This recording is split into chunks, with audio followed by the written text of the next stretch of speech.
Hello guys, yes, this is Kokoy of Laking Davao. So right now, nandito tayo ngayon sa Blue Lotus Hotel, no? And kumain kami dito sa Sky View Restaurant dito nga sa may 7th floor or pinaka-peak ng Blue Lotus Hotel. And from the back guys, makikita mo na yung napaka vast, no, na angle ng Davao City. So basically itong mga southern part to ng Davao City, makikita natin yung Paragon.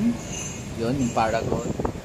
Makikita rin natin dito yung Alorica or yung tinatawag ng Matina IT Park. Then from here, makikita naman natin dito yung Quimpo Boulevard, no? So medyo madilim lang. So ito naman yung Quimpo Boulevard guys. And makikita nyo dito, yan po yung Verdun Park. And ito naman yung World Palace, no? Which is sa lahat ng na-experience ko ng mga hotel guys, yan yung may isa sa pinakamagandang rooms na na-experience ko. So yeah, I just want to share it guys. I really love this place.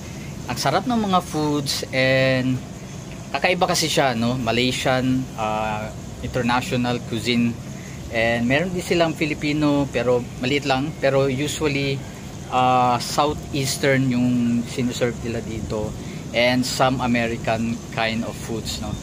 So mag-explore lang tayo dito guys, and syempre i-check natin yung mga view dito nga sa Blue Lotus Hotel. Ay!